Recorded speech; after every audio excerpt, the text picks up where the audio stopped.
The fame and success of a 15-year-old is frankly disturbing, and should make us wonder what's wrong with the world. It's hard to believe that a TikTok star with 1.2 million followers only attracts her peers. The internet is a messed up place and we all know it. What could possibly go wrong, right? I'm sure that what happened to Ava Majury can only confirm my suspicions. Something's really wrong with pretty teens meeting the adoration of unknown internet strangers. Ava Majury started using TikTok at 13 years old. She started posting videos of her dances and lip-syncing to popular songs. Given that this type of content comes with no specific talent, and that probably millions of teens around the world are doing the same, why was she singled out for fame?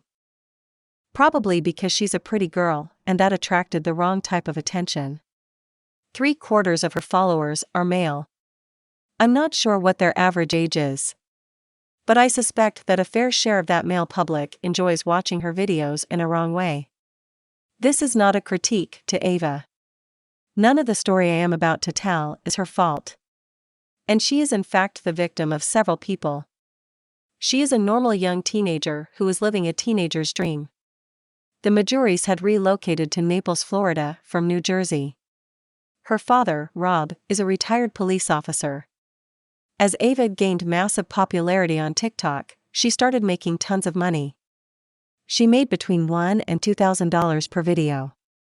I would say that money definitely had a specific weight on her parents' approval of her TikTok activity, for some details that we'll learn later on. Now, let's get to the timeline of the events.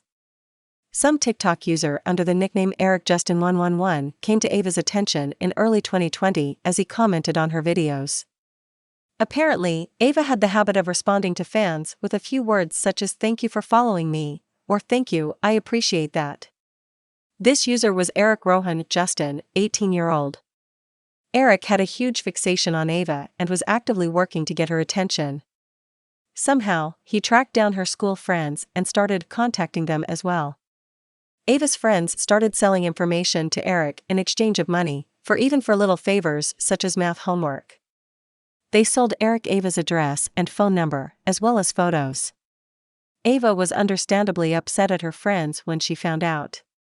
And she found out pretty soon, since Eric contacted her on her phone. She unfollowed her friends to avoid similar circumstances again in the future. Her friends probably did not apologize, but told her that, "Oh, you're going Hollywood on all of us, you don't want to talk to us anymore." At this point in the story, Ava does something dumb. Really, really dumb. She tells Eric that he doesn't need to contact her friends, he could obtain what he wanted from her, for a price. Was this really Ava's idea? Or her parents' idea? Because she specifically says that with her parents' approval, she sold Eric 2 selfies, for $300 each.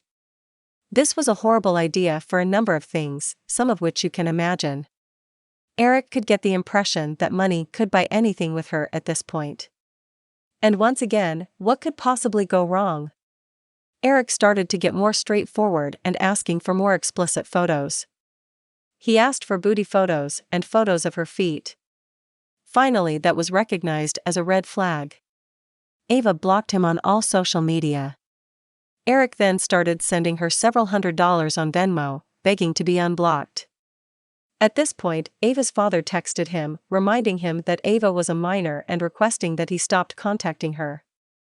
At first, Eric seemed to acknowledge the situation and apologized. But he kept in touch with one of Ava's classmates and mentioned using a gun to break her door lock and get into her house. Ava was shown that message, but she and her family did not seem to be too concerned. Eric lived in Maryland, and they didn't think that someone so far away could pose a real threat. But yeah, he did show up, and this is what happened. On July 10, 2021, at 4:30 a.m., Eric Justin arrived at the Majury's home. He carried a shotgun and protective eyewear and earplugs. He fired one time at the front door, and managed to open it. Thankfully, either his weapon malfunctioned or he didn't know how to operate it. Ava's father sprinted towards him and struggled with him. Eric just decided that the best way to go was to run away. Ava's father grabbed a pistol and guarded the front door, while the police was called. Eric did return to the house, still holding the shotgun. Rob Majury ordered him to drop the weapon, but Eric didn't. This is when Rob shot him. Eric died in a hospital shortly after. The Majurys moved houses and Ava started attending online classes due to security concerns. But Ava immediately continued with her TikTok career, heading to Los Angeles to attend events and meet other influencers. Wow. One would think that such a scare would have everyone stop for a minute to think. Her father commented how her creations and her videos became such a big part of her that taking it away would be hard. I personally think that stopping the cash cow would be the real problem for them. All of that has to keep going at all costs, apparently.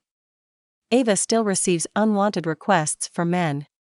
An older man who called her baby girl allegedly offered to pay her $1,000 a month for her phone number. Her parents found out that he was a registered sex offender. Part of me thinks they had to think about that offer, and whether to accept it or not. I mean, they didn't have the best judgment in the past. They think it's normal for Ava's success to have two sides. The good and the bad. Those are apparently calculated risks that they are choosing to take. At all costs. These were my personal thoughts on the Ava Majury story. Let me know in the comment section if you agree with Ava's parents, or if you also think this whole story is concerning. If you enjoyed this video, don't forget to like and subscribe. We'll meet again very soon.